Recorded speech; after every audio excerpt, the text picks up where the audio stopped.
Okay, Jack says this is a clever marketing strategy by Radlib. He's making us need the stream, building the anticipation. That's right. That's our plan. This is Radical Liberation in St. Louis, Missouri, United States. And I have with me the Mad Mercenary back from a brief sabbatical from Australia. Hello, sir. Hello. This stream is brought to you by the NHS, says Lawrence. Okay, so yes, I didn't have coronavirus, if that's what everyone's wondering. Oh yeah, right. You didn't really talk about why you weren't available. I wasn't going to ask. I was going to be polite. Okay, so we want to do a couple pre-show or pre-main topic items, and then we'll get into our main topic for today. Here's an article from the Mises Institute. In fact, let me share that with everybody. Oh, sorry, I hate when the URL is ugly. I have to make it prettier. Give me just a sec. Oop, there we go. Okay, so this is interesting, especially for those who maybe don't really fully understand the Austrian theory of the business cycle, or Austrian business cycle theory. It's money creation that's behind the boom-bust cycle, not low interest rates. I probably have not explained this very well myself, to be honest. This is from Joe Salerno, so you can trust it. Anyway, he says there's a couple, they're in a back and forth with somebody. Anyway, a common misinterpretation of ABCT is that it's caused by the central bank reducing rates, but this is a misunderstanding. It's not the lowering of interest rates per se. It is the issue of fiduciary media, bank deposits unbacked by, it's the unbacked money, or the unbacked bank deposits that is the problem. Okay, and the reason, if you read Frank Shostak, he'll talk about the real pool of savings. That is money, in a sense, we could think of it as a ticket representing real stuff out there. And when you create fake tickets, that's the problem. Okay, it's the fake ticket problem. Anyway, banks could arbitrarily lower the interest rate on loans. This would not initiate an inflationary boom. On the other hand, banks could leave the interest rate unchanged. This is the tricky bit, but lend out newly created unbacked bank reserves, or newly created money that's unbacked by lowering credit standards, and that would ignite a boom in asset price inflation. So that's new to me as well. Myself, that I had not thought about lowering credit standards as a way of creating the boom-bust cycle.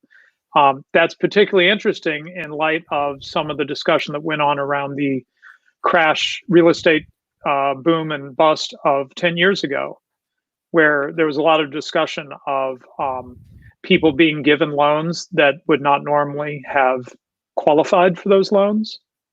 And so you ended up with a lot of junk mortgages that were probably not going to be repaid, bad loans, basically. And so Mises says, if a bank does not expand circulation credit by issuing additional fiduciary media, it cannot generate a boom, even if it lowers the amount of interest charged. So the inference is not that the bank should not lower the rate of interest, but that they should abstain from credit expansion. So yes, one of the manifestations of a credit expansion could be an artificially low interest rate, but it doesn't have to manifest that way. Anyway, he goes on from there, but I wanted to draw this to your attention because I thought that was very interesting and educational. Any comments on that before we move on? Mad Merc, I sprung this on Mad Merc. He didn't have time to prep for it or anything. Any comments, sir? I haven't read the article as you just stated, but money creation is really the problem here. Most money is created through fractional reserve banking, but as some of the charts that I will bring up, the Fed in recent days has been printing a whole heap of money, or rather, adding a whole bunch of zeros to the electronic funds that they send to financial institutions, their primary lenders. So perhaps if we want to move on to that, it's a good little segue. They wouldn't be doing that in an unbacked way, would they, Mad Mark? Surely not. Surely. It's doing it again. It's backed by it's coming through. It's necessarily implied it's backed by the government. We're getting fuzzy again. Is it doing it again? Let me see. Oh, technical issues, guys. Hold on. Last time you just pulled it and added it back in, and that worked. Yeah, I'll reshare it. It's okay. Okay.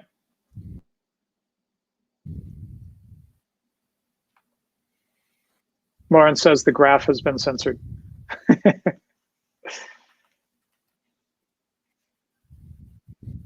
Well, it's from the Fed, so I don't know how much they're going to censor. Yeah, right. They're not being secret about this. They're not even ashamed anymore, right? I don't even know how much they are ashamed. Whether it enters into, I don't know. Right. They're helping. Oh, why isn't this loading? We had it just a second ago. Come on. Is it going to be better to send me the link? Oh. I think it will. Okay. I mean, it's just a link that I can pull up, right? Nothing magical about it. Yeah, no. Just private chat. Oh, private. Wait, which one? Oh, in here. Okay. Too many places for us to communicate. Got it. All right. Excuse us just a moment, folks. Struggling with the, what is it somebody said? Kangaroos chewing on the line, something like that. Or nationalized internet. Take your pick. Yeah, right. There's that. Okay. Total assets. All right. I think I probably need to scroll up a little. This is from Federal Reserve Bank of St. Louis. I've actually walked by that. I knew someone who worked there. Someone I went to high school with worked at the Fed of St. Louis. They actually have a slightly better reputation for some reason. Like you'll see more sane stuff come from the St. Louis Fed. But anyway, okay, go ahead. What are we looking at? Okay, last time we had this, we updated our viewers on the story. We were at 5.6 trillion. We are now over 7 trillion. Oh, wow. Let me look at this more closely. Oh, wow. Okay. So that line that it just hit, it's a little hard to see, but that faint line going across that the graph just hits over on the far right is 7 with 6 zeros behind it. You can adjust the graph down the bottom if you just drag the left one, yes, that. What do you want to adjust it to? Like the last year or starting in 2018? Just so people, yeah, sure. Just so people can see the, there we go. Right. So this is about the last year and a half that we're looking at. And then if I actually take it to, it's hard to see what I'm doing here. 2018, trying to get it more like what's just been happening recently. Yeah, okay, so September, and then here we are starting, it starts shooting up in March. And then, wow, so it comes into this coronavirus scare at about 4 million, and now it's at 7 million. So I'm sorry, 7 million what? Millions Trillion. of US dollars. Trillion. Trillion. The units are millions. They got rid of a few zeros. Wow. So this is $7 trillion of assets. Okay. So these are assets that the Federal Reserve is actually. Oh wait, is it millions of dollars? It is. Units are millions. This might be the millions ones. Is it the millions or the trillions one? It says I think I had two. It says units, millions of US millions, dollars. yes. Right. Sorry, my mistake. So 1,000. No, you're right. The units are millions of US dollars. 1,000 million is a billion. 1 million is a trillion. And so we're looking at 7 million millions. So we're looking at $7 trillion of Yes, assets. it's trillions. Okay, I wasn't going retarded there for a second. Yeah, you got it. I was okay, right. now, so where is this stuff going? Is this sitting at the Fed? Is this being injected into bank reserves? What does this mean? This goes out to the first banks, or the big banks, which is then lent out to financial institutions and the financial markets to keep it stable. It stays within the. Someone's going to correct me here. I think it's M2 money supply. Okay. Right, and so someone will probably say you got it wrong. It's M1, but you know what I'm trying to say. It's not within the real economy. It's not within the main economy. It's mostly within the financial institutions.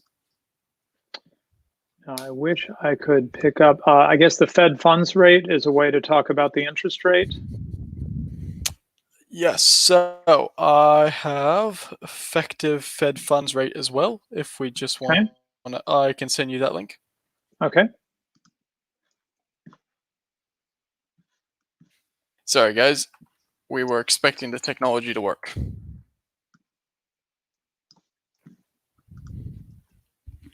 Okay, so this is effective federal funds rate. Yeah. Right, so this is actually, this turned out what you wanted to talk about and what I wanted to share ends up fitting nicely, right? Because what Salerno is saying is that you can't just look at the interest rate. In fact, that's actually not the main issue. The main issue is unbacked money. And so the previous picture we were looking at was showing us the growth of unbacked money. This is showing us, actually, it's a pretty low interest rate. Yeah.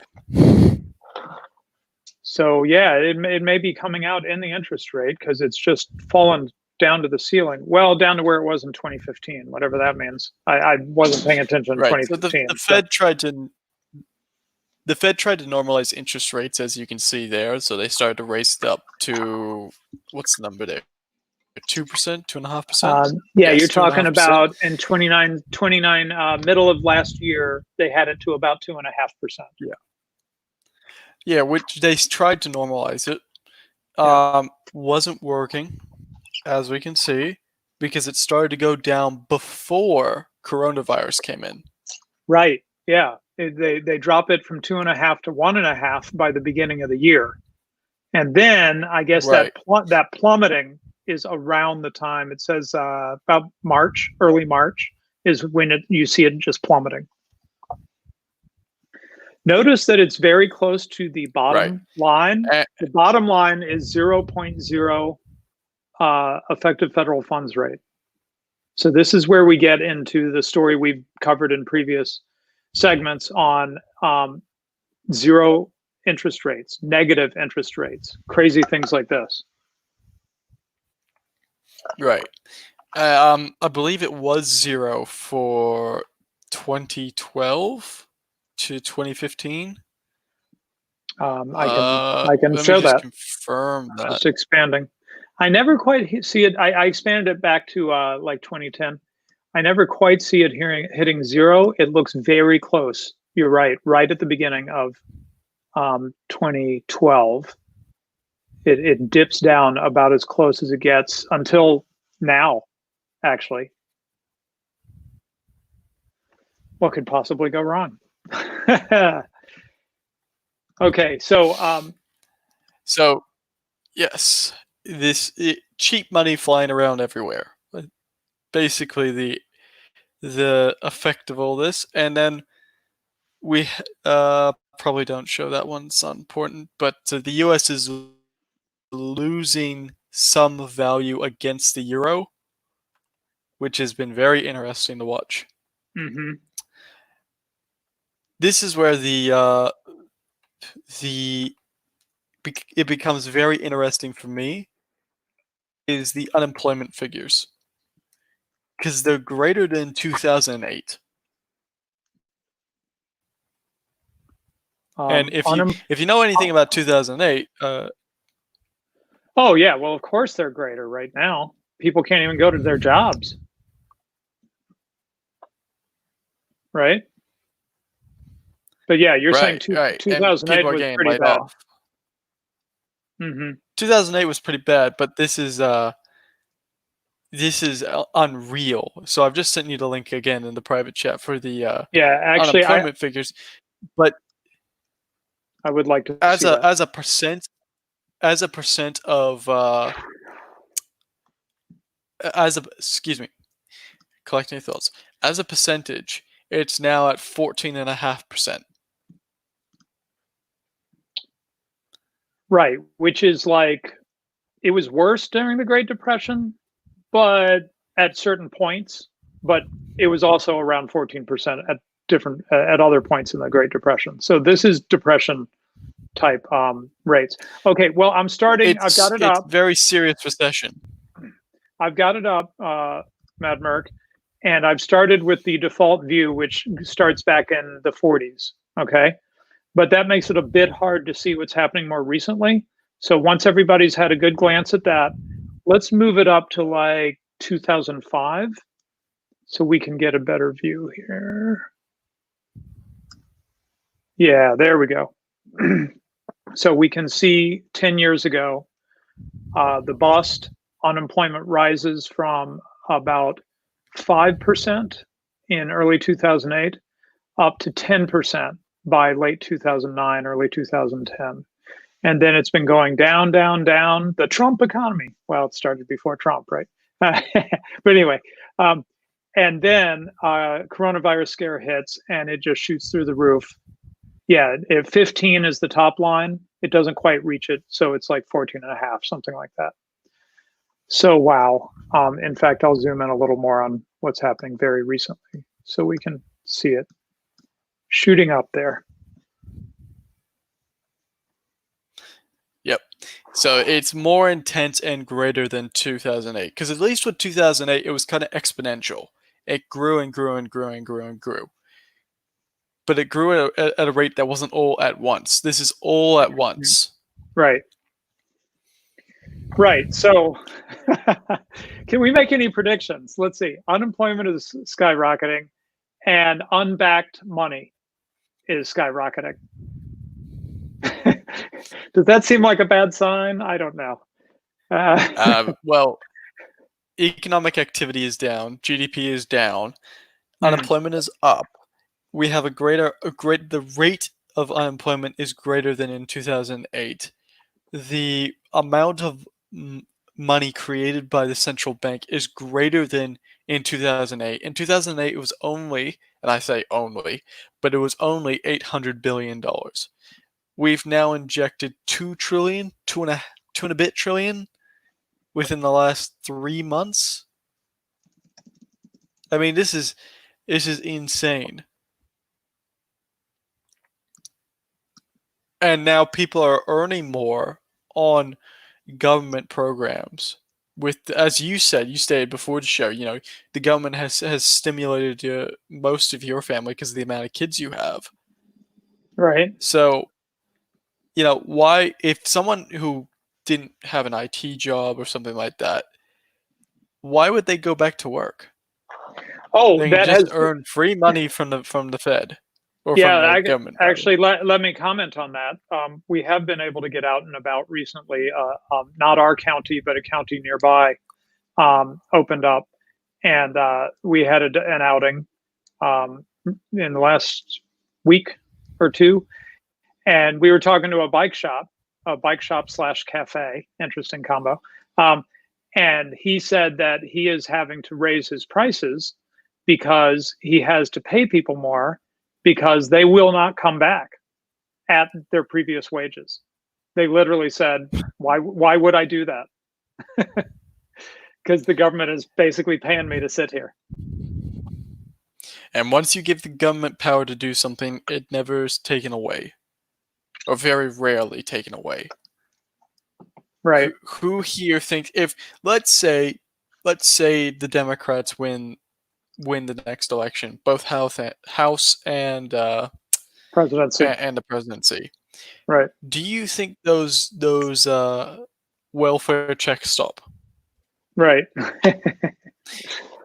Now, let's say Trump wins the presidency and the Republicans win.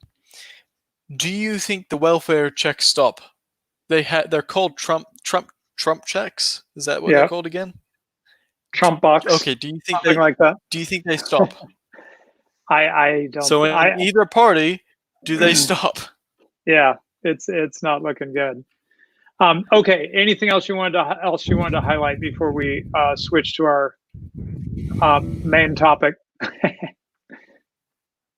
I could show industrial productivity index, but I'll just put that in the chat for people to have a look at, because Yeah. it's Okay. one of those things where it's at this point it's more than 2008 and steeper into decline. Let's see. What does GG mean? He says GG Yang Gang. Good game. It's a gamer term. Okay. Why is it a good game for the Yang Gang? Because basically everyone's getting what's it called? Minimum what's that thing they're called? basically co-opted at this point. The what's the program where you pay everybody to I believe the technical term for this program is cancer, but the official name is Freedom Bucks or something like that. He used to call it. Yiz says good game means they've lost. It's like what you say at the Universal end. Basic Income. That was it. UBI, Universal Basic Income. Thank you. Too many acronyms in my head. Okay, so we'll retire this subject for now, or let's see. Our chat isn't going quite as crazy. Here, let's try something different. Maybe I need to pay up with StreamYard, and that would help. I don't know. Or maybe if I had was more important at YouTube or something, I had a bigger channel. I lost a bunch of the chat last time. We had a lot of chatting going on, and we got to a certain point, and then it was just I couldn't see the earlier part of the show. So since we kind of covered this topic extensively, let's try just going through and highlighting a few things related to this first topic, and which in some ways you could just call kind of our ongoing coverage of the craziness that's going on economically, Anyway, let's see. Well, we'll wait on that one. That has to do with protectionism. Let's see.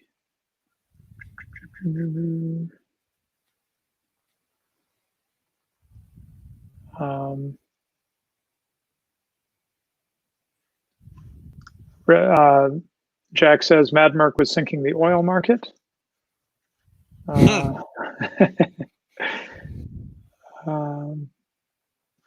Radlib's hair is getting interesting. Lockdown. Yes, I have not had a haircut, but I do have one scheduled finally. So I'm honestly just thinking about shaving my head. At this point, it's getting ridiculous. I've had just short hair my whole life, just because this is the first time. Yeah, this is my first time with long hair, and I hate it. You're not digging it? No, I don't get how women do it. Sorry, this one. Jack says lack of real savings backing credit. Right, that's another way of saying it. The money is out there, and the savings to back it is not. You got to save. All right, savings foundation. Right. So Jack says malinvestment is at the core of it, which is made more likely with lower credit restrictions. And then Look at China. All right, we'll go back to our China episode. Look how much money is being pumped into that system, and they have relatively normal interest rates, but they have huge amounts of credit because of the ease of the availability of credit. Yeah, it's an excellent point. We usually figure we tend to think of the interest rate as the only dial that can be adjusted, so to speak, right?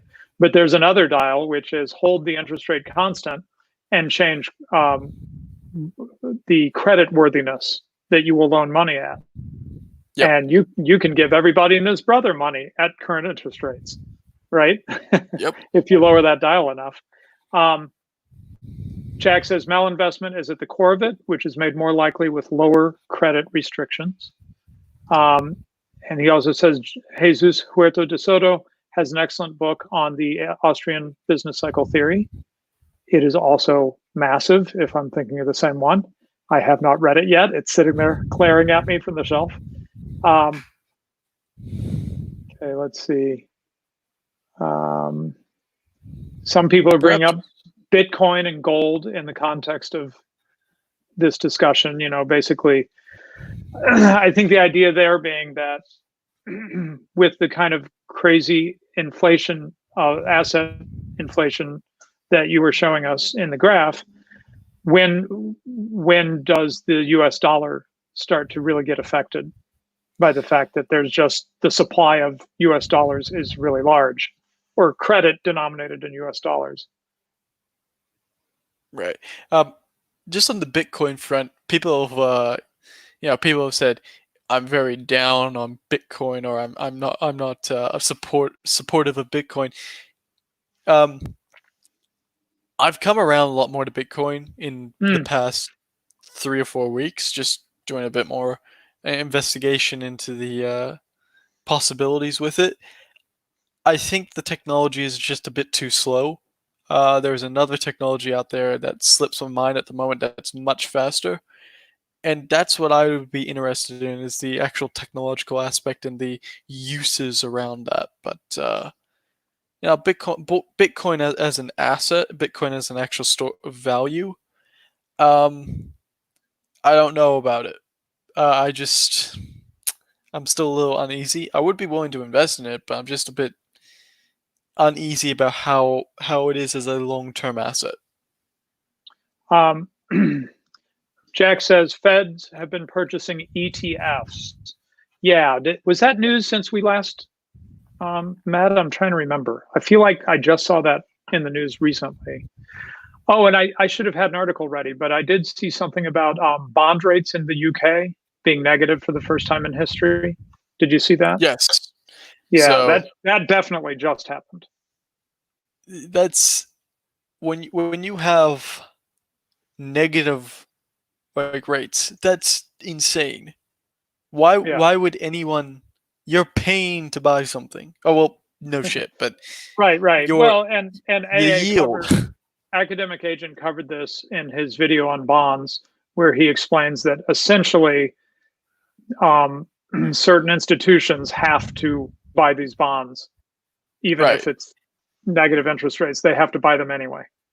Like you're not making anything, is what I was trying to say. It came out very bad, but what I was trying to say is you're not making any money. There's no reason you would, under any other circumstances, have these on your books, but you are forced to by the government. Here's a little callback to a very exciting episode, I thought. A few streams ago, Mad Mercenary, you mentioned how great Lyons, Prime Minister Lyons, did cutting taxes and spending during the Great Depression in Australia. But even in the Australian National Museum, they said his policies prolonged the pain. Isn't that amazing? I would just in context, is he maybe that person can type in the chat, but are they saying this in like support of this national article? Because I haven't read it. Not article, National Museum. I haven't read their piece on him, so perhaps if he would like to provide the article he read, I'd love to read it as to how they justify that. He may be talking about physically going to the Australian National Museum and seeing what they said. So it may not be an article, but anyway. Okay, well, but I'd just like to see how they reason that. I don't maybe I don't know which way this Rolf is coming from. Whether that's in support of that museum bit or against it, but perhaps he'd like to provide a link to that. Sorry, I can't put any more comment on it until I see it. That's fine. Jack says interest rates tend to be linked. because lower interest reduces incentives to save, increases incentive to borrow. This increases on-backed credit. Okay, let's see.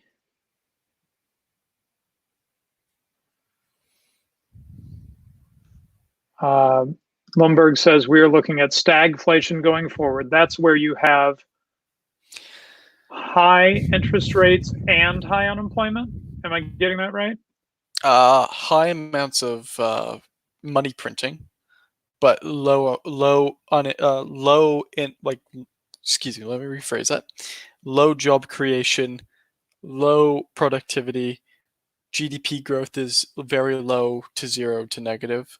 So Right. you're pumping all this money into the system, but your economy is stagnating. Right. So stagflation, Right. So inflation with stagnation. right. So their idea is, hey, we can always pump the economy if we want to, but periods of stagflation, including I think the 70s and the 1970s in the U.S., demonstrated that there were times where they could keep pumping and it didn't have the effect they hoped. Right, and perhaps on stagflation, we should move on to the main topic because Okay. we are halfway through the show. All right. So let's see. I'm going to stop that.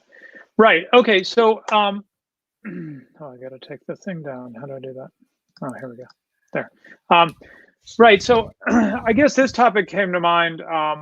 One reason is that we have, as part of the nationalist populists rising, like with Trump, for instance, is that there's a rebirth of interest in protectionism from the right, I guess you could say. At least from the Republicans.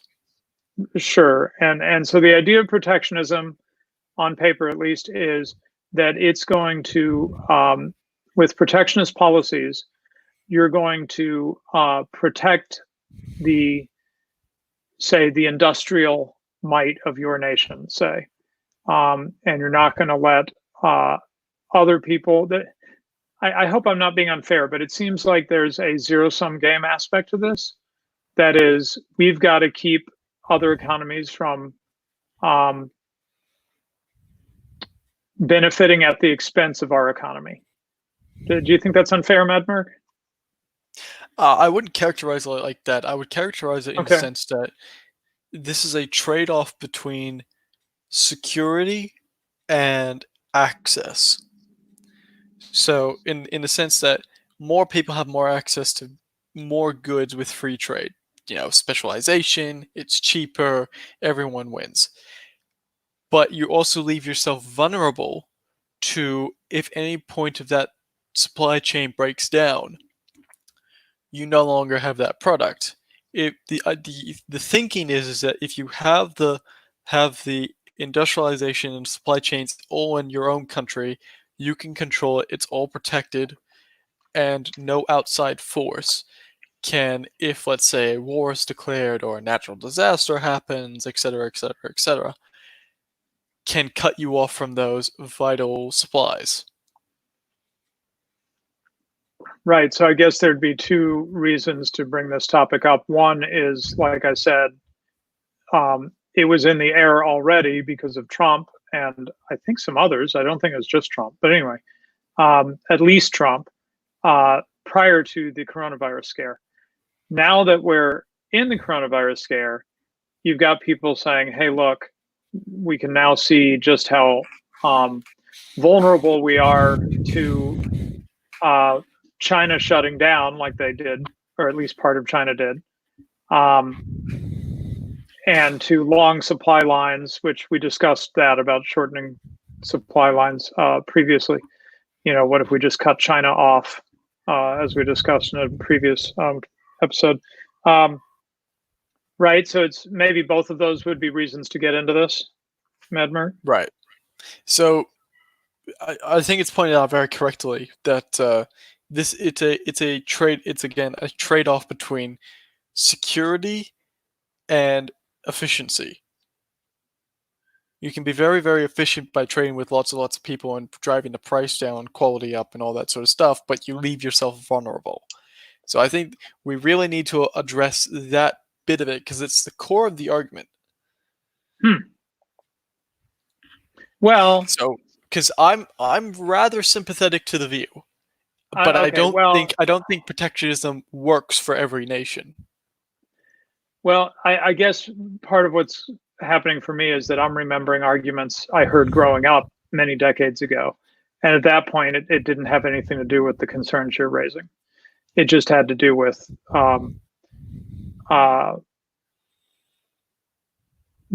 China's winning. Well, you've heard this from Trump, right?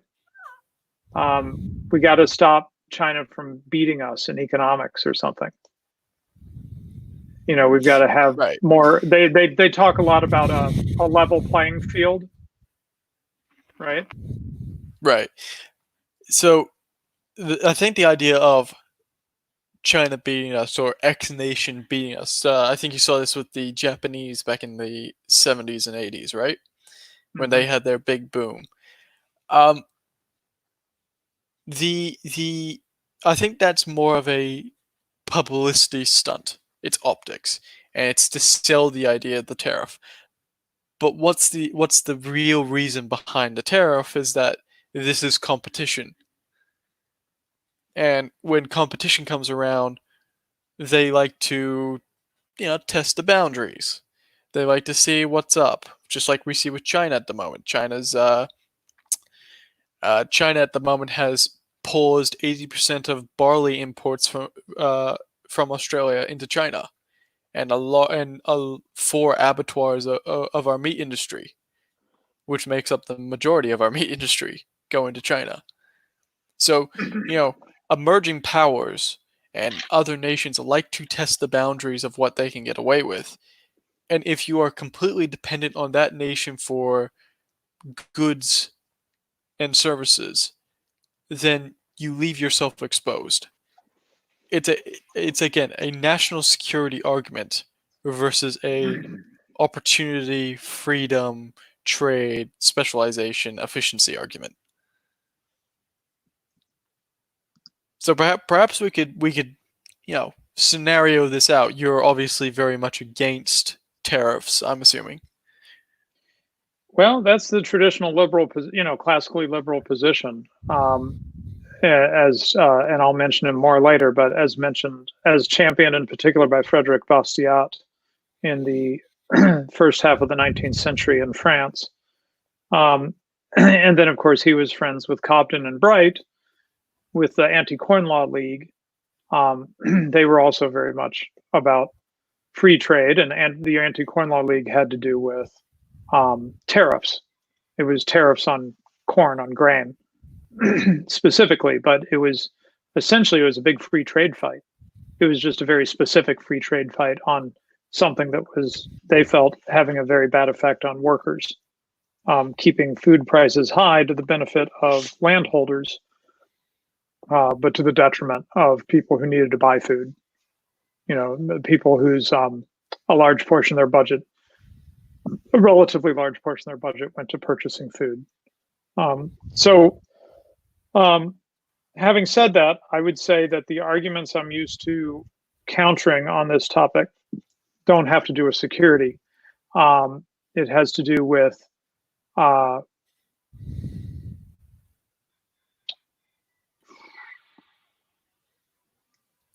financial gain, basically. We want our workers to be having the jobs. We want our country to have the industry, not so much from a security point of view, but from an economic point of view. That is, the old argument for protectionism was that it gave you economic benefit. And I think the liberal economists and pro free traders and stuff have done a pretty good job over the last few hundred years of demonstrating that argument is that it doesn't work theoretically or in practice. But this is a different argument. So you're saying to put it bluntly, will be poorer but more secure, right? I'm saying that's what the argument is. Okay. The the old argument of job protection was, and yeah, if you have a look at the thumbnail, that's what I've put in the thumbnail. The Right. tariffs versus free trade. It's old cartoon, but the idea that it protects jobs. Well, it protects jobs at the expense of consumers, because consumers ultimately pay for those tariffs down the Right. line in their prices.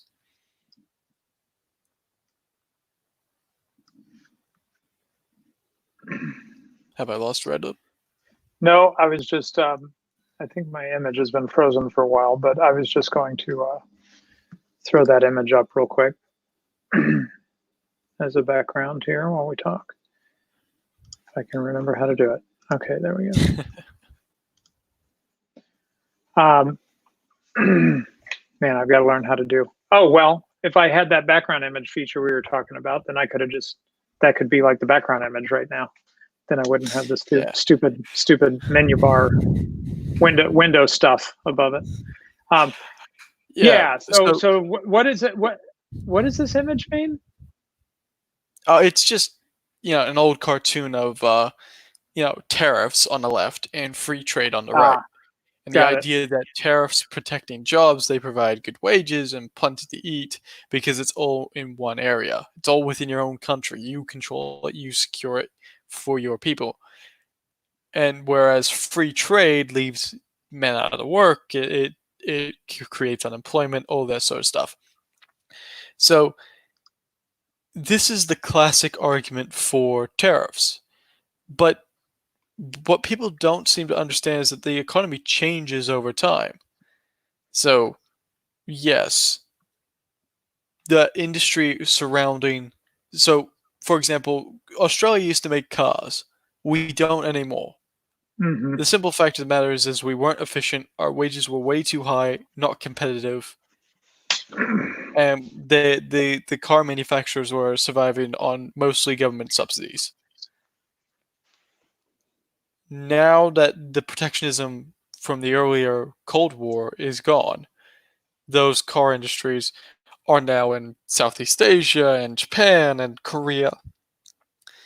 But everyone still has a car, if not more people have cars these days because of specialization.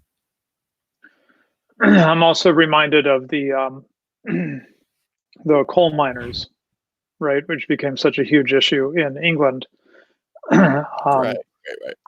up to and then sort of culminating in the face-off with Thatcher.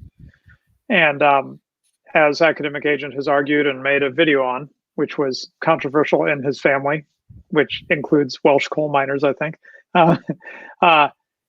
As he explained in that article, the coal miners union had essentially ultimately just priced them.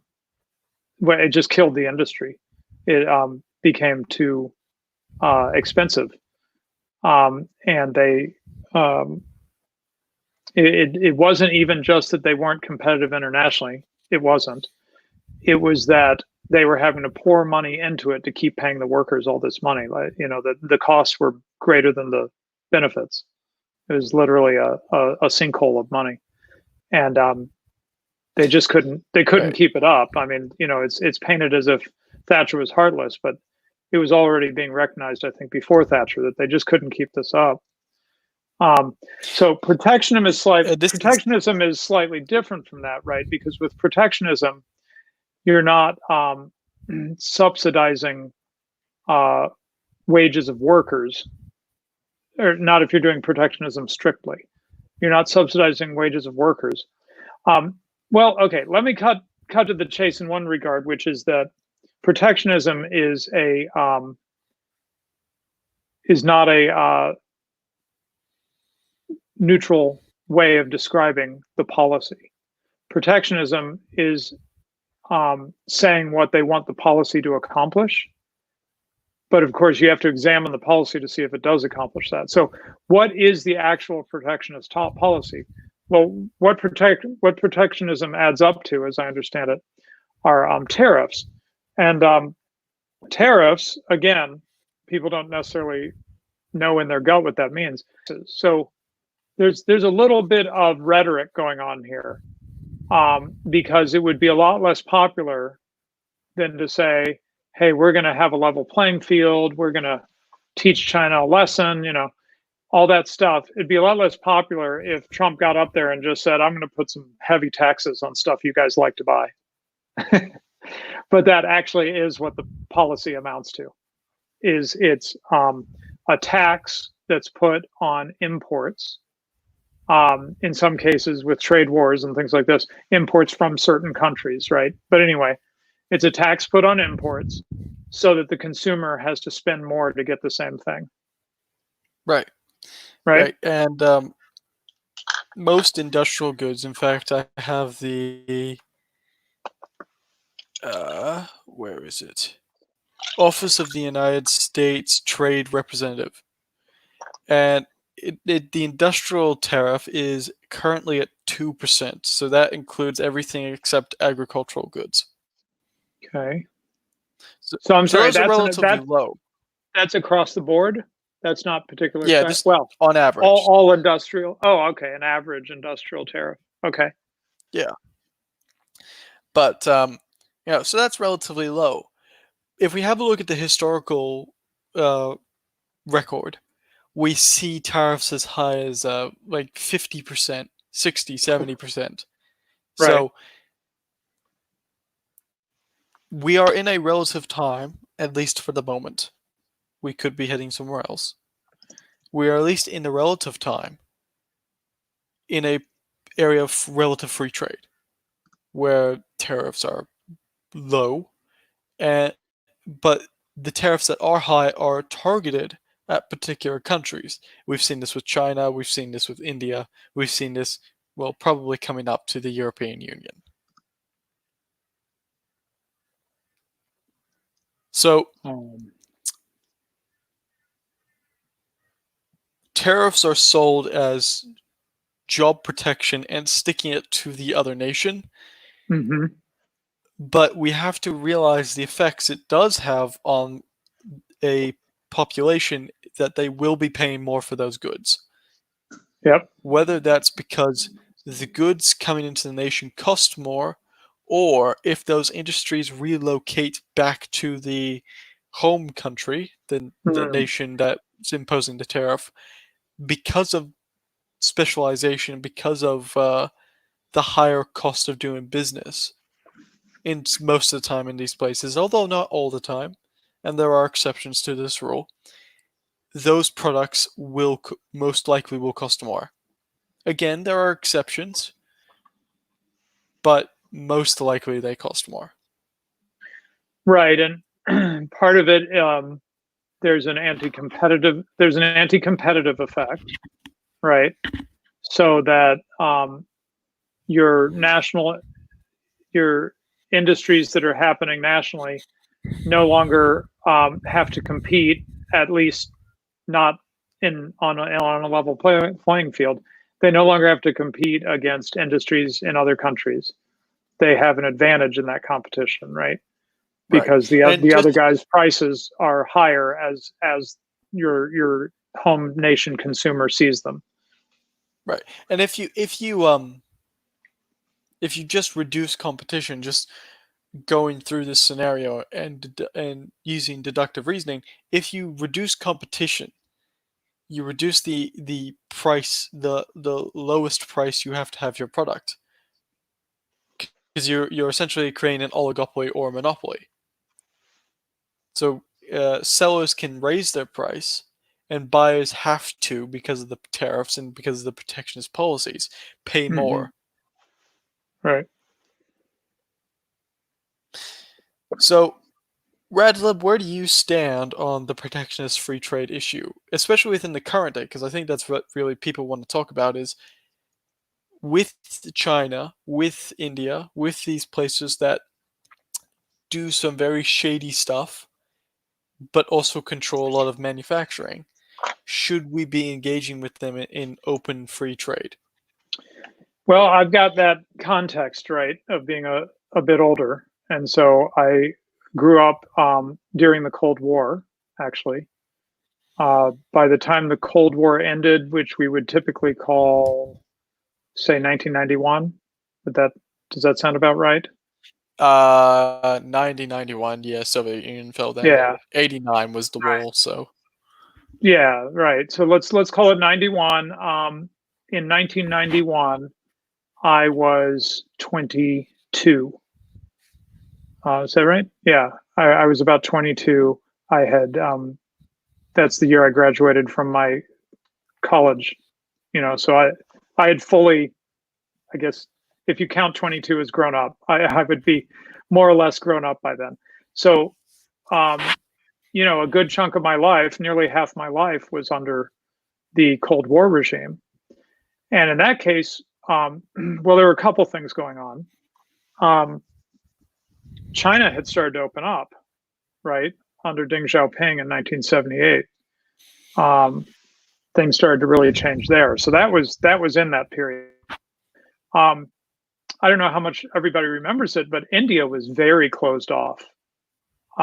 Not sure how much that had to do with the Cold War per se. I feel like it played some role in it, but it's more about Gandhi's philosophy and Indian yeah, nationalism than anything else. But yeah, right, right. It's that spinning wheel on the Indian flag. Never forget what that represents. It represents we ought to just be making our own clothes at our house. That kind of view, yeah, quite Um, literally, he was very, very, very protectionist in that sense. right. And so India was quite closed off. China had been, but was starting to change in the first half of my life. Um, and then, of course, the Soviet Union. I don't know, was there trade between the Soviet Union and the rest of and the free world? I, I'm not sure. There There wasn't was much. not much, but there was some, There was some. Okay. mostly Um, agricultural, I believe. oh, okay. But it was pretty limited, I would say. Um, so I grew up in a time where it was not a great time for international trade, right? Um, and I think it was pretty bad scene.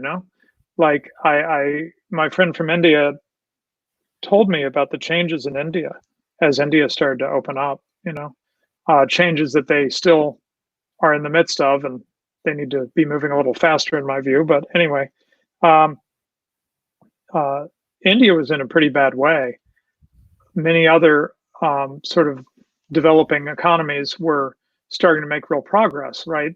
Famously, the Southeast Asia, South Korea, and Japan, and places like this were going through radical transformations in terms of the well-being of their people, and India was not. Now that's changed to a great degree at this point. China was not until around 1978. And so there are a lot of really poor people dying from being poor, you know. Um, so that there's, I guess, I'm just starting by laying my bias on the table. I don't associate. Um, I mean, it wasn't protectionism exactly, right? It was just for political reasons. Trade wasn't happening across borders in a lot of cases. Um, and I think the results were pretty terrible for the poorest in particular. But I think the U.S. has benefited from Chinese manufacturing, and probably in lots of other ways we don't know because we don't understand all these industries and what's made where and the supply lines and everything. I think we've benefited from our cheaper electronics and everything. So it's been mutually beneficial, and that's the general classical liberal view of trade, is that it's mutually beneficial. If someone does not like what they're getting, like they buy something from China and it's poorly made, then people stop buying that thing from China. You know, um, that is, if they think they're going to get a benefit, they make the exchange, and then they feel they didn't benefit. That's not going to last real long. If people are not continuing to feel they benefit from making these trades, they're going to stop doing it. Um, that's all to say that when trade does happen, it tends to be that each party is feeling like they're doing better, you know.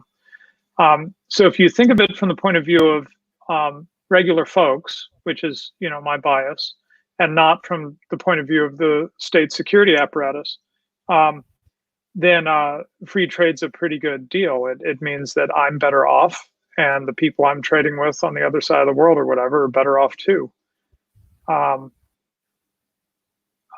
There's shady practices and state-backed companies and stuff like that, but from my point of view, they're just hurting themselves mostly.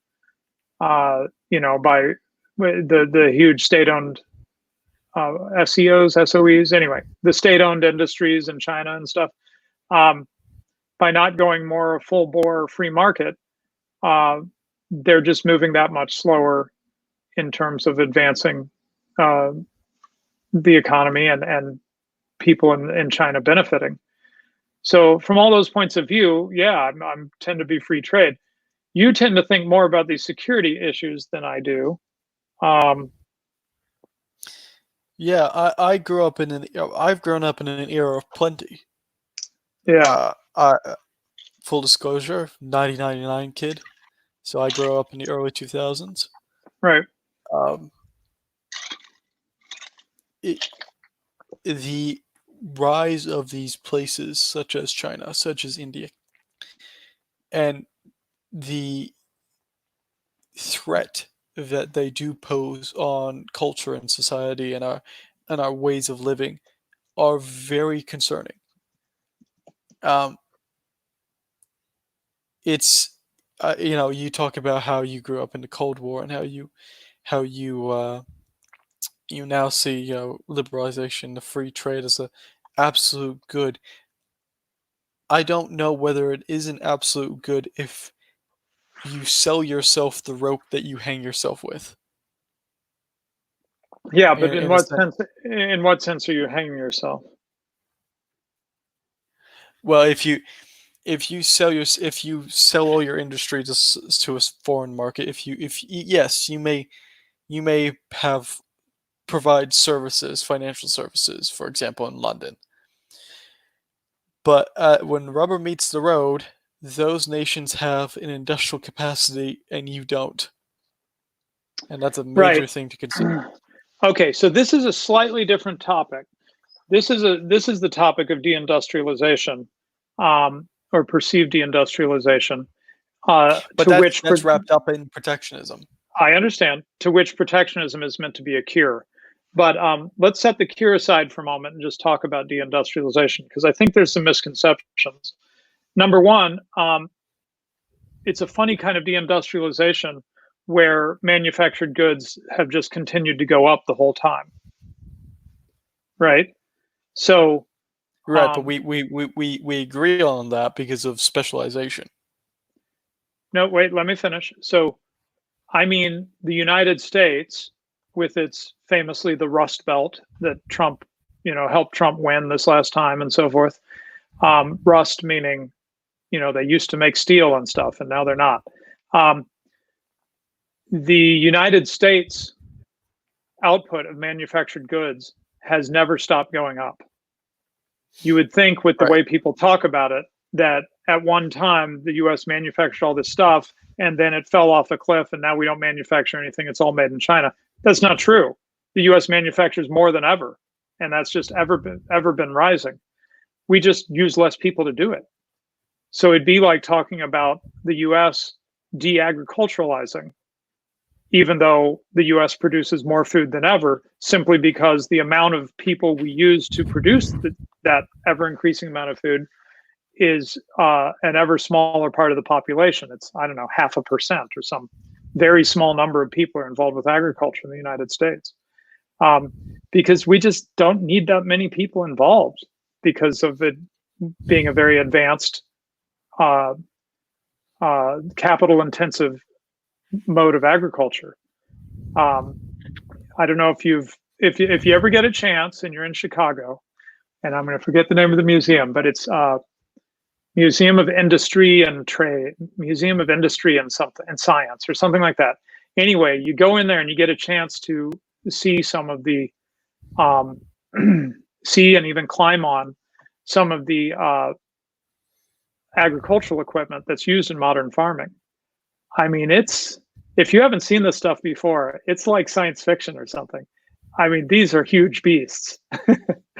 They are massive, massive machines. You know, we're way beyond the guy out there with a hoe in the garden. You know, Museum of Science and Industry. Thank you, Idle Time. I recommend it if you're in Chicago to go to that. If you have an interest in economics, I think it's sometimes touching, feeling, climbing on something brings things home. You know. Anyway, so similarly, manufacturing output has also continued to go up, but with less people involved in it. Right, Meanwhile, I see what you're saying right? there. Yeah. But you know, with free trade and with specialization, you can, yes, we're making more manufacturing goods, but other nations are also making more manufacturing goods. Now that's Sure. great. That's fantastic There's for lots of individuals. manufactured goods, right? Yeah, no, that's absolutely fantastic. But you're also giving nations who don't have good intentions a manufacturing base, because now they do have the capital investment, they do have the manufacturing base like they didn't before. China being a great example, and we can see what they're Right. doing with it. That, like, in the West, we're very hands off, relatively hands off. We don't generally use it for nefarious means. China does. Well, But okay. that's Well, it. let's hold off on that. Let's come back around to that because now we're pretty much getting into foreign policy and war and peace Yeah, stuff. we are. Which is what we should go back to protectionism. Right. But the point of me bringing this up is just when people say we have no industry, we're really vulnerable. It's like, well, no, actually, we have a ton of industry. And if it came to it, we could make anything we would need to do. You know, we did our mental experiment of radical shortening of supply lines, right? What if China just we build a wall around it, and nobody trades with China anymore? It would have greater effects than probably anybody realizes. But in the end, you know, we'd still have our iPhones. They'd be more expensive, but we can make them, you know, and etc. and other manufactured goods. It's Right, not that we Chinese are can starve. completely. It's not that we're completely incapable of these things. It's not that we have zero industry. That's just not true. You just have to look at the stats to see that there's actually plenty of industry in the developed economies. So this has changed your argument slightly, it sounds to me, because now you're not talking about, hey, they took away all our industry. You're just saying they have industry and that's bad because they're bad. Right? I'm trying to restate what you just said. I don't care so much for the how do I put this? I don't mind the fact that we specialize within other nations. For example, you know, if country A is better at making headlights for cars than country B, but country B is better at assembling cars, I don't have a problem with that. What I have a problem with is when nations who we know have nefarious means behind them are allowed to industrialize, and then, shock of shocks, they then go around and start throwing their weight around the world. Right. Okay. Well, this gets into foreign policy, and you and I have you and I have huge disagreements on foreign policy, but I'm not going to try to handle that here. In fact, I'll just give a sneak preview to a few our close friends here listening to this stream, and tell you that I've got a little project I've got cooking on the back burner related to foreign policy that I'll be inviting you guys to join me with. But anyway.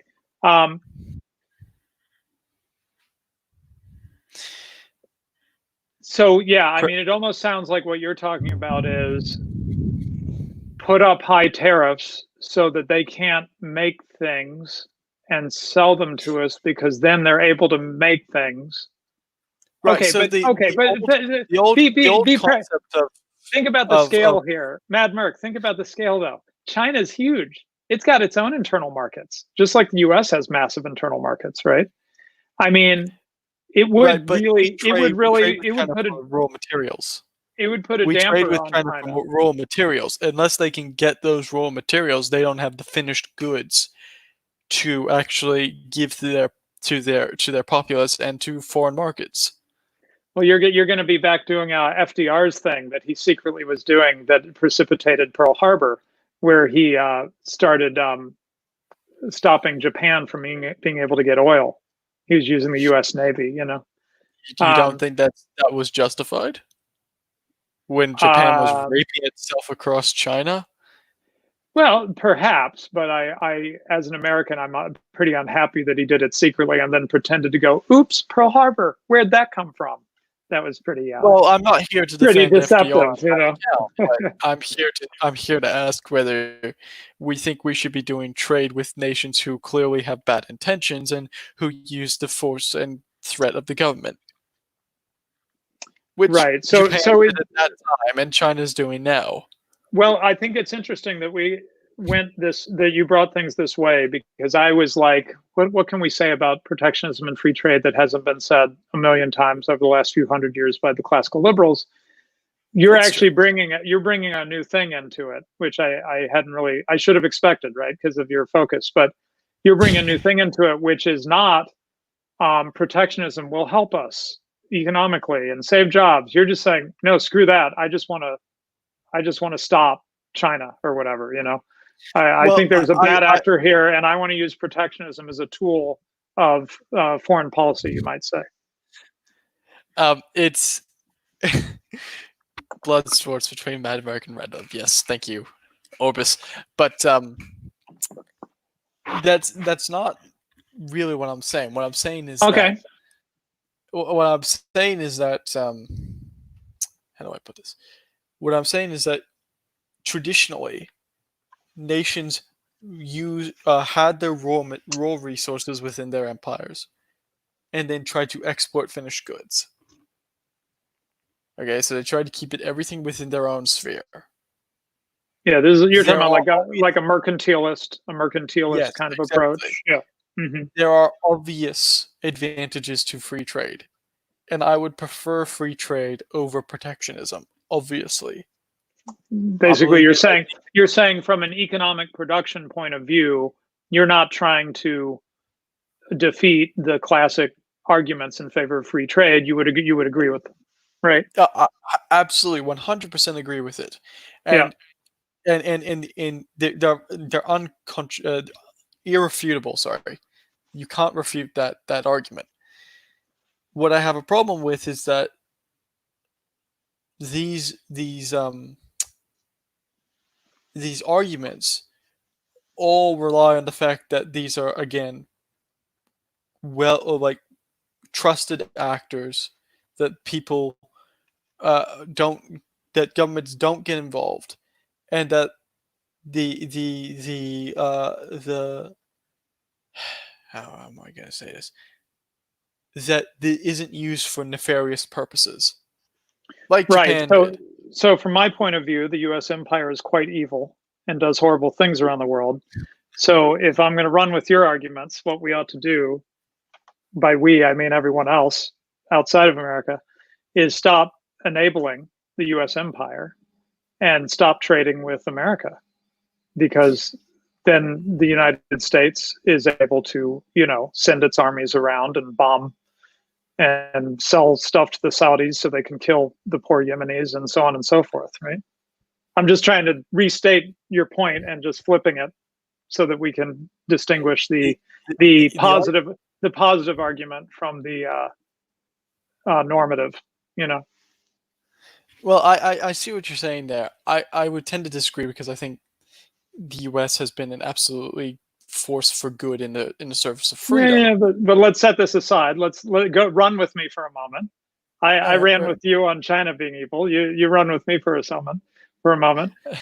If the U.S. empire is bad and should be stopped, then I guess we should other countries should stop trading with the U.S. Right? That would be a way to help bring the empire down and stop the U.S. from doing those things. And we see nations that do that. They're not successful because the U.S. again controls maritime lanes and they control the comments. They're relatively hands off, which makes them the exception to the rule and why they're a force for good in the world. But yes, from a purely that argument, if you think the U.S. is evil, then yeah, that would be your position, and that's what nations do. I would say the U.S. empire, as opposed to the U.S. per se. But yeah. Okay, well, we are going really far afield, and I think what I might do. I think we have an argument to have here, but I think we shouldn't do it on the Econ chat. As I said, I've got another project cooking, and I think we should save this, the foreign policy part of this discussion, for a different forum. There's been a lot of good chat, so let's hit let's hit it. So let's see. Once again, yep, it's cut it off, and the oldest chats I can see are from 44 minutes ago, and we've been going longer than 44 minutes. So let's see, what can I think that's about when we started this, so nope. I can tell it cut off a bunch of, anyway, I got to figure that out. That's driving me crazy. Okay, let's see, they're talking about blockchain. Right Honorable Fez, Gov bonds negative yesterday, government bonds negative yesterday, and Bank of England negative with notion of something interest rates, negative interest rates, maybe. I think that's what he's trying to spell. Say it again. I think that's what he was trying to say. Yeah. Yeah.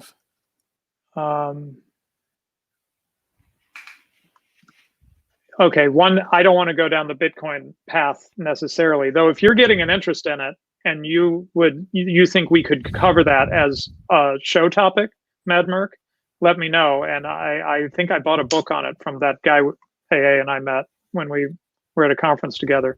And so I could read up on it and try to discuss it. Anyway, I'm gonna do one teaser on the topic from Charlemagne.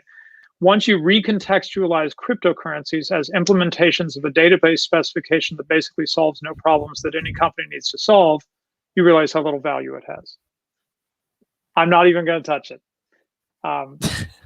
Intriguing. There's a conversation to be had and some analysis to be done there. There's a conversation with someone who's much more knowledgeable than me on this topic. Bitcoin right, is, and we can always ask for guests to help us on topics, yes. Right? People who have been digging deeper into this. Jack says the real reason protectionism is pursued, I don't know why he said posted, is political incentives from powerful Western lobby groups, for example, farmers.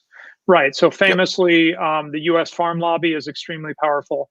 And then I gather that there's a farm lobby in the European Union that might be having some effect. French farm lobby is absolutely massive. Right.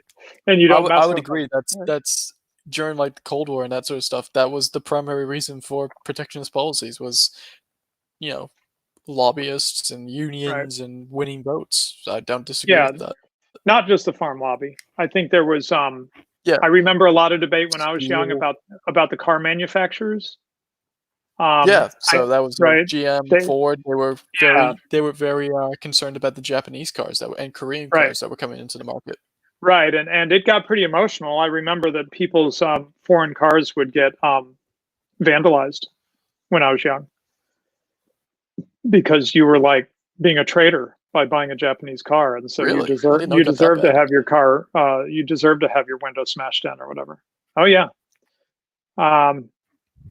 Okay. Let's see. One more on farmers. Farmers are the worst since the beginning of time, but at the same time, how well does a country do without food? Yeah, there is a hilarious. I recommend it to you. I recommend H.L. Mencken on farmers. He is scorching because of their lobby, because of how political they had become. Even he would have been writing 100 years ago or more, and he was just scorching against them. Okay, let's see. And we're not saying that farmers are evil. We're simply saying is that they are trying to get special favors when they Yeah. do not deserve any. Yeah, rent seeking is the economic term for that. Mr. Fish says, Yes. what is the Austrian perspective on optimal tariffs for large economies? Is this term optimal tariffs one you've heard before? I'm not sure I have. I haven't heard optimal tariffs, but I think the traditional view is that the optimal tariff is no tariff Right. In terms of, you in know, terms of trade. best benefit to consumers is zero Yes. tariffs. Yes. Let's see. Iran's failure to do much damage to Saudi oil industry despite drone strikes and threatening Strait of Hormuz proves that market adaptability is greater than geopolitical security. That's a dense point here. Are you're more Jeez. into this Okay. stuff? Does this make sense to you from a geopol point of view? Yes. From Okay. my market perspective, yeah, the market is highly adaptable. It changes very quickly. We've seen that with oil prices recently. Oil prices Hmm. going through the floor because of the spat that Saudi Arabia and Russia is having. Right. But Right. I So would like to say, Iran was trying to hit Saudi Arabia where it hurt by attacking their oil right, industry. they took a million And barrels a day offline.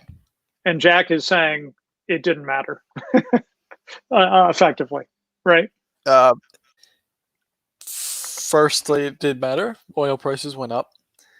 Secondly, the plants were rebuilt, but with government money.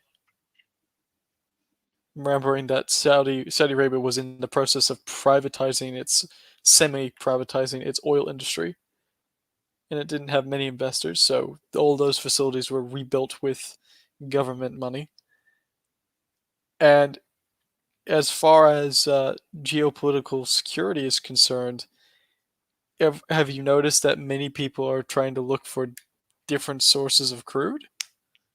Yeah, It's right. trying so it may not have a shift in the market as in prices just yet, as in people not buying Gulf crude from Yeah, Iran or Saudi Arabia, but the idea, the notion within businessmen's heads of perhaps we should have alternatives is starting to permeate throughout the business community. And right. again, you're seeing that within the general culture now with in regards to China. It's just instead of a war breaking out in the Gulf, it's well, will China mess with us? Can they be Hmm. trusted? It's a general ether of the sentiment. Okay, Lawrence Thames says protectionism is basically a union on a national scale. There's something to that, I think. Yeah, I'd agree to a certain extent. Yeah.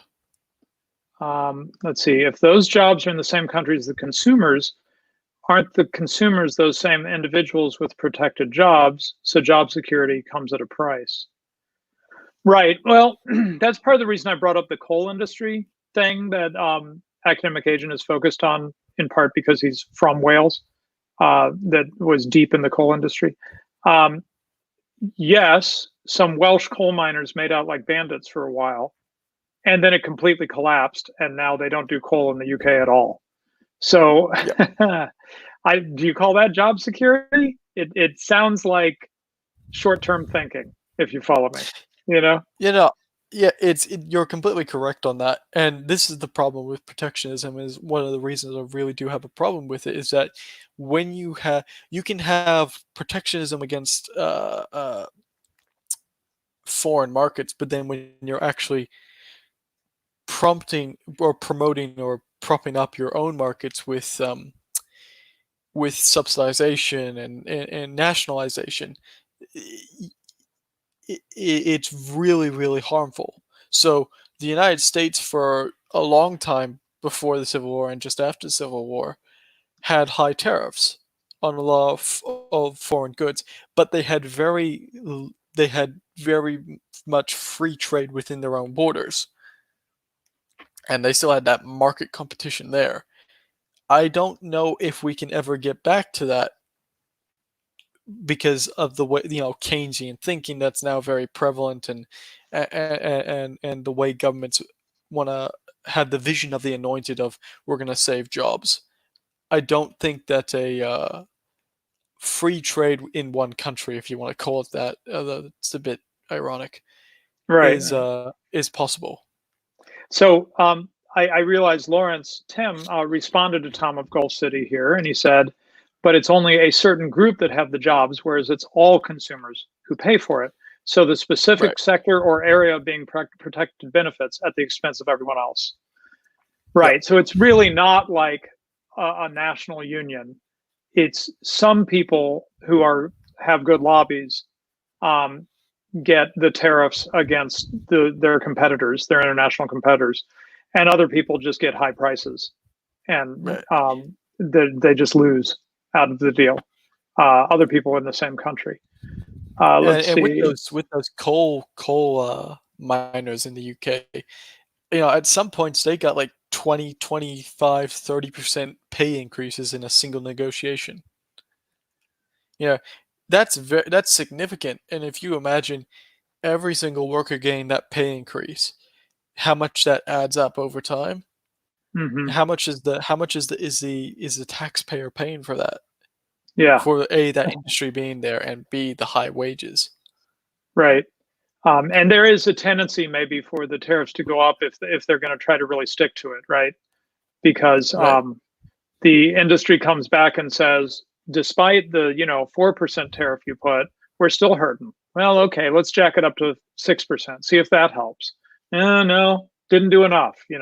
Right? Like once you get on that train, it's unclear when you get off. Once you give in to the lobby in that way. Jack says, also worth remembering, he keeps bringing this point up, and I don't understand enough about current account balances to know what he's saying. Maybe you can translate for me. Current account imbalances cannot be changed by protectionism alone if the exchange rate isn't in favor of it. A strong currency equals cheaper imports. Yeah. So usually a weak currency is better for exports and a strong currency is better for imports because your currency, if it's strong, can buy more. So you have more imports coming in. And conversely, if your currency is weak, foreign people can buy more of your currency, which means they can buy more of your goods. Mm-hmm. Right. So So it's a little more complicated than just you set tariffs and you get a certain result. You also have to look at exchange rates and stuff, right? Exchange rates, the amount of money you have in your foreign currency you have in your own banks. Again, the idea of central banks having any control over the economy is interesting, but right. That's how today it works. Not the ideal circumstance, but that is how it works. Lumberg says Toyota Camry and Detroit is a great example of what happens when protectionism is relaxed and consumers get what they really need. There is a lesson there. I know the Detroit part of this, which is Detroit just fell apart. What's Toyota Camry mean? Maybe he just means Camry was the car that made Detroit die. Oh, okay. People started buying that. Toyota just smashed the market with more efficiency and better quality, and there's a whole heap of studies showing that the quality of Ford, GM, Chevrolet, they'd just been going down, and customer service has been going down, and efficiency had been going down, and union wages had been going up, and pension plans had been going up. Whereas with Toyota, it's the exact opposite. Right. So it was monopoly. It's what we always expect when there's a monopoly. This wasn't a pure monopoly, right? But it was a quasi. You get some of those same effects. In a monopoly, you're going to get higher costs and lower quality over time. And that's effectively what we saw. And eventually it becomes just unsustainable and you just fall apart in the face of your more nimble competition, which didn't have to be the case, right? The heat could have been on the US car manufacturing from earlier on, and they could have been responding in an incremental way and becoming better competitors, as opposed to going along in that way they were going, and then suddenly they just fell off a cliff, and just Detroit's a disaster, I gather. Okay, well, let's keep going. Gandhi was a socialist, something like that.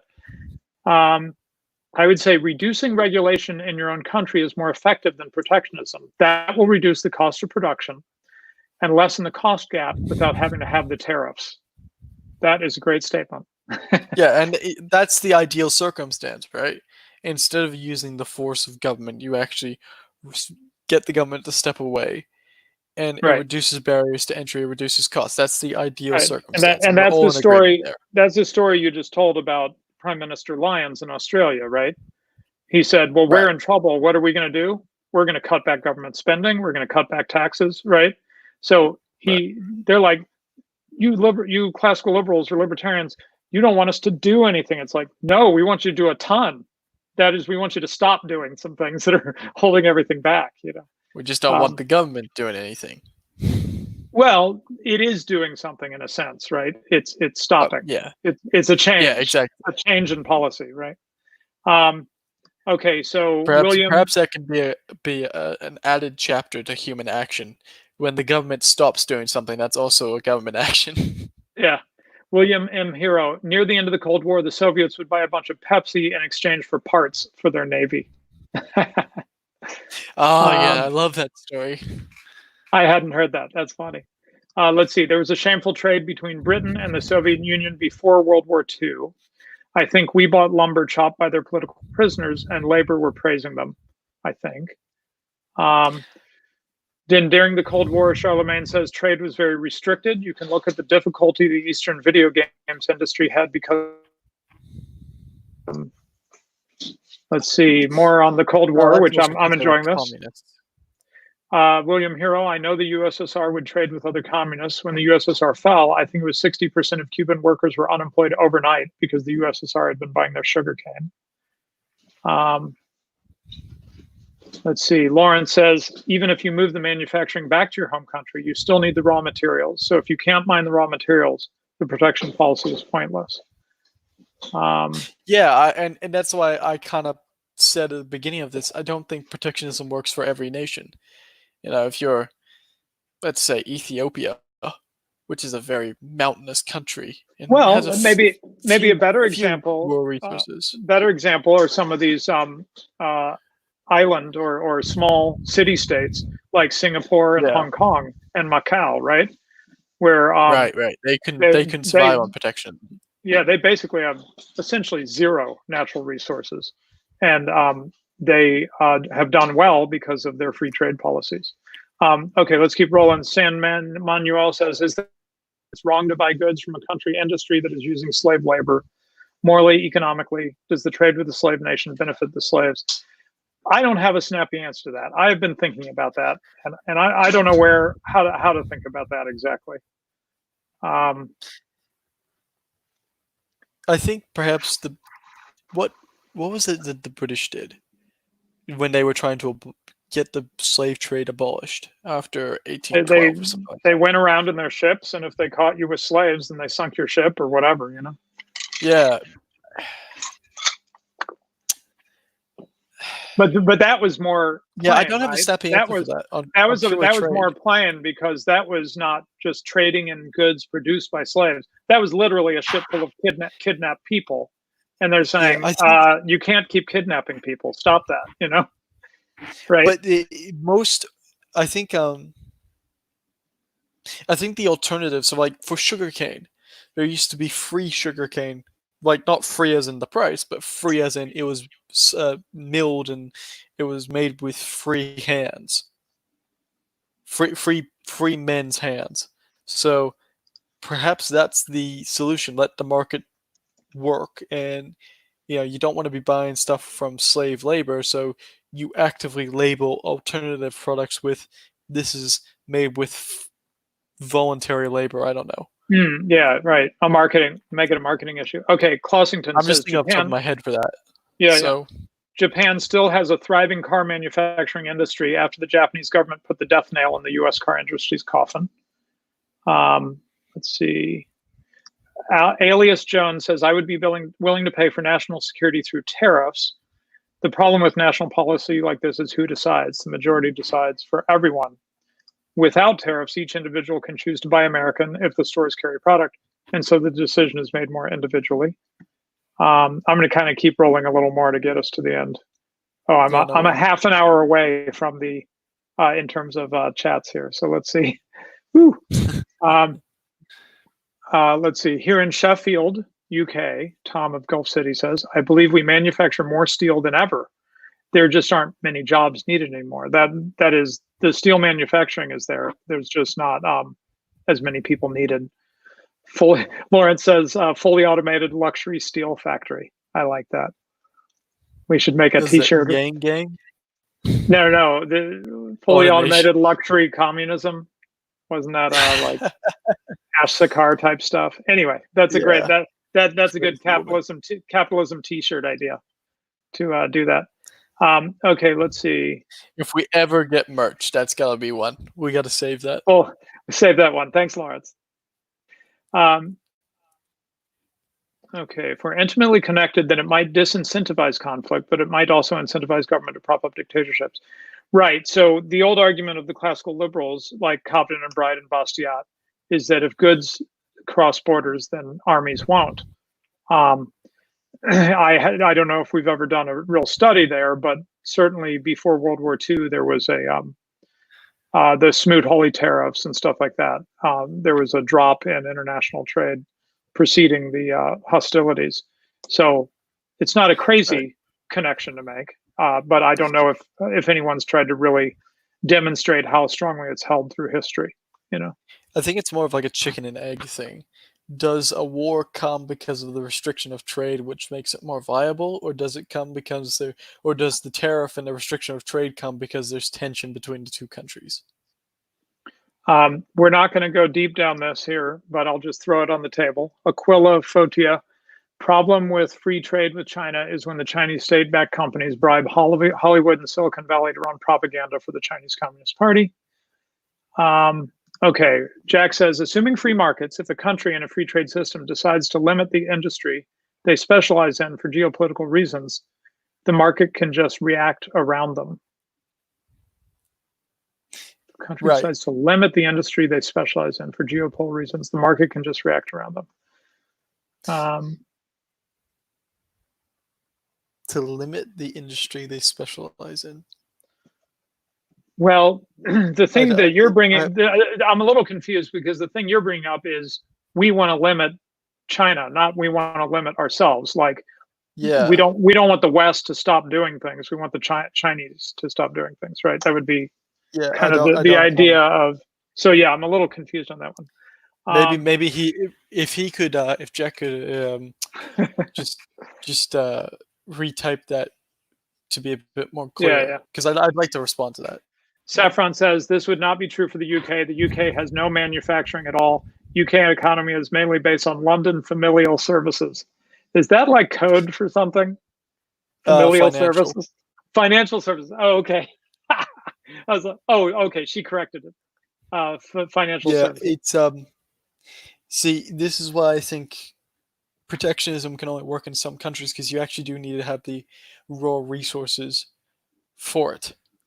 Lawrence says the UK has loads of manufacturing. We make loads of cars, planes, weapons. The manufacturing for weapons is actually very good in the UK. So, yeah, he's right on that one. Let's see. Right Honorable Fez says Mad Merc needs to watch the last stream. Maybe you talked about something we already talked about. I don't know. I don't know. Okay. Let's see.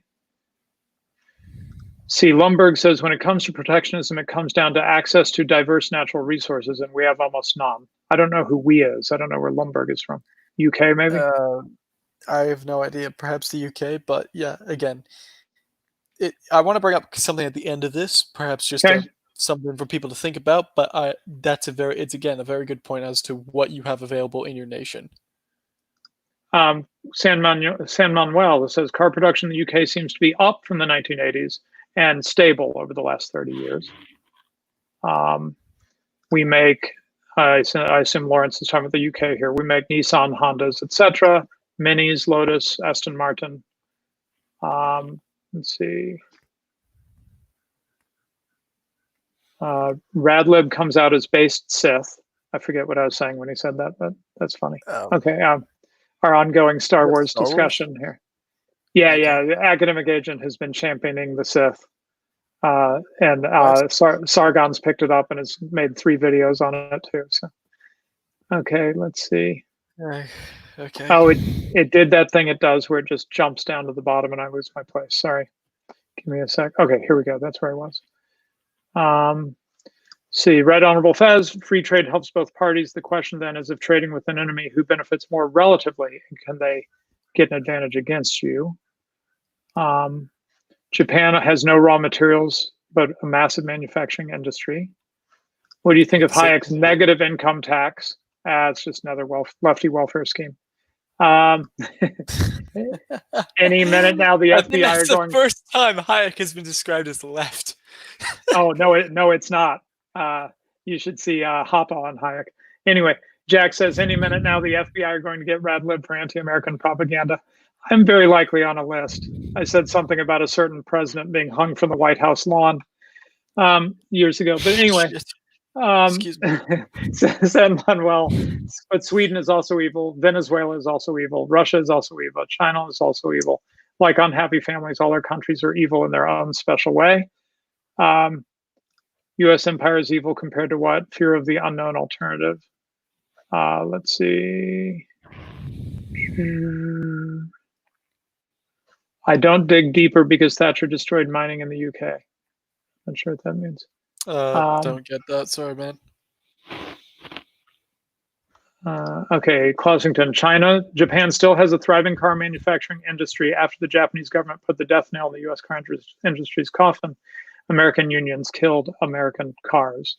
That does seem to be a big part of the story, frankly. Right, and it's very interesting that what the Japanese do is they take their car manufacturing, they put it in near their end market. So the largest Toyota facilities are actually in America. This is interesting. Car manufacturing is coming back to the U.S. in the South, where the unions have less impact.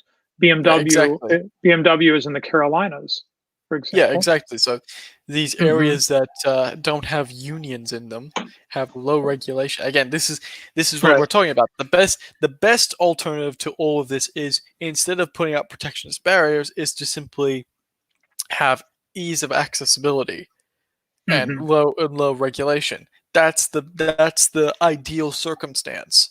But if the government has to get involved, and which it usually does, protectionism with free trade in your own country is the best alternative. Lawrence argues free trade within a bloc. Lawrence argues that the factories are in America and the UK because that way they avoid the tariffs. That could be part of the story.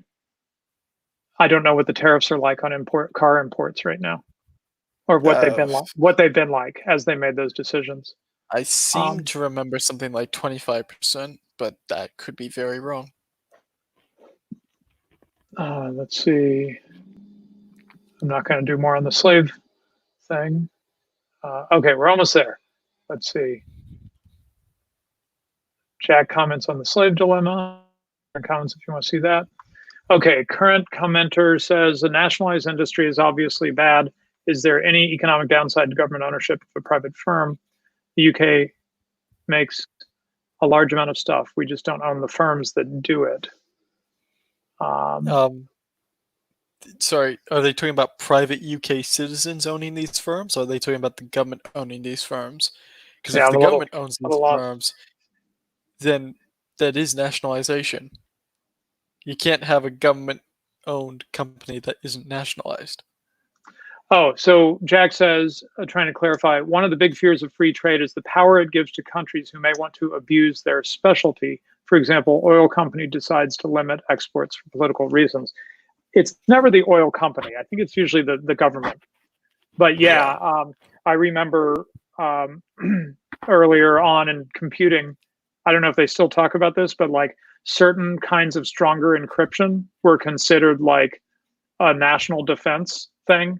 And so you couldn't ship your software outside of the United States with certain levels of encryption. It had to be like weaker encryption if you were doing it abroad. Crazy stuff like that. Let's see. And we're almost there. Talking about where cars are made and stuff. Okay. Anyway, I think we'll stop there. Very interesting. I don't feel satisfied on how we handled the topic, but I think you've raised an interesting topic, which is protectionism, not trying to pretend that, not trying to be an economic ignoramus and pretend that protectionism can make things better for the nation, the consumer and so forth, make things generally better. We know that's not true. Oh no, it won't strictly, at all. It will yeah, hurt, strictly it will speaking, most definitely. Yeah, it's going to hurt you economically, but is there a trade-off to be made between that and various foreign policy objectives or whatever, or to bring in the slave labor thing, moral objectives?